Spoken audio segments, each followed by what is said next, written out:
Like many married couples, my husband Don and I long for a child of our own. We are healthy young adults. Miscarriage was the last thing on my mind when I was pregnant with my first child. My child's heartbeat stopped when she was still in my body. I was looking forward to meeting my little baby. I was still experiencing pregnancy symptoms. I was definitely not prepared. My child died in my body. My gynae asked me about abortion operation while I was still on the ultrascan examination bed. My mind went blank. I was clueless on how I should react. I went for an uterus evacuation operation to remove my child few days after the review. There was no physical pain. It was all emotional. I numbed myself with activities and headed back to work when I was physically ready. My focus was to move on with my life. Few weeks after the operation, I started bleeding. I thought it was an usual menstrual cycle. My family urged me to consult a doctor after I bled continuously for 2 weeks. We went to another gynae as we were unable to get a consultation slot with the usual gynae on our off days. It was a blessing in disguise. I learned from this gynae, Dr. Key, that I have some pregnancy tissue left in my uterus. She advised me to go for the same procedure the second time. I was very reluctant and she gave me some pills in hope to squeeze the tissue out. Things did not proceed as planned. I went for another operation as the medicine did not manage to fully clear my uterus. Just when I thought I could move on with life, I was reminded that I lost my first child. Emotions came pouring in.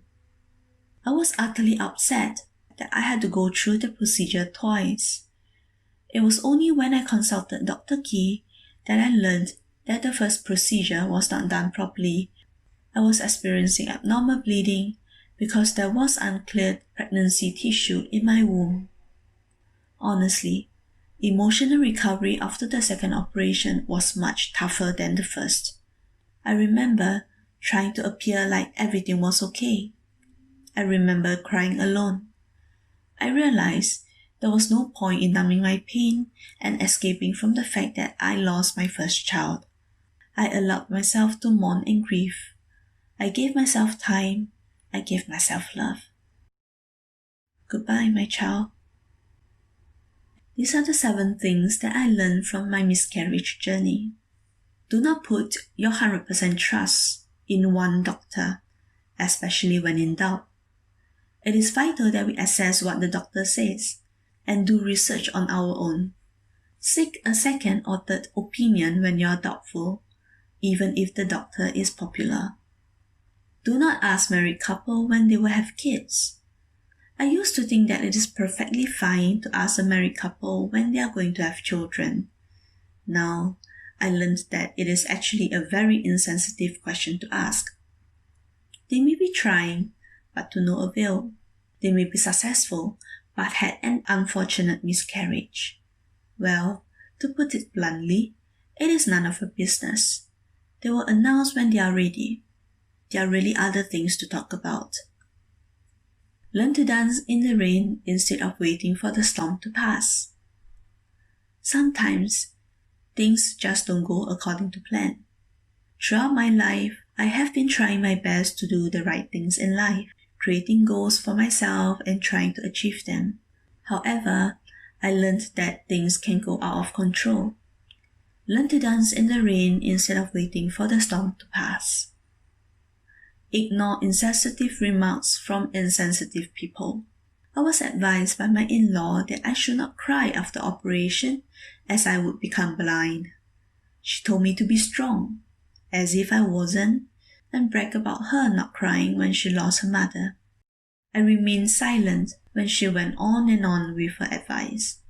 Deep down, I disagreed totally. I felt very misunderstood. Then, I was utterly affected by the insensitive remarks made. Now, I realize that I should not take insensitive words seriously. Do not expect everyone around you to understand your grief. Many people do not realize how profound a lost miscarriage is. Seek comfort in those who can or bother to understand you. Ignore insensitive and toxic people. It is okay to mourn and grieve your lost child. Give yourself time. Many a times, we receive comments like, "Don't be sad, move on with your life," or "You're still young, you can try again." After my first operation, this was what I did. I rushed into moving on with my normal life. It was only when I had to go through the second operation that I realized the emotional hurt was so intense. I should stop escaping from the sorrow. I allowed myself to think about my child, to mourn and grieve.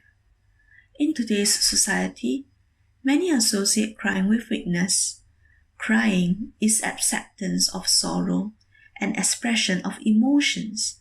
Crying is not a sign of weakness. It is okay to cry. Miscarriage is, unfortunately, quite common. After I posted about my miscarriage on my private social media page, a few female friends PM'd me to share about their miscarriage experiences. It was then I realized miscarriage is sadly common. Many women suffered alone. Look out for your partner. When a couple loses a child, attention is usually given to the mother. Do not forget your spouse. He may be suffering too. Men tend to be less expressive. They may be clueless about how they should react to the situation, hence they choose to hide their emotions. However, it does not mean their indifference to the miscarriage. Show care and concern to your husband too. He may be equally upset as you.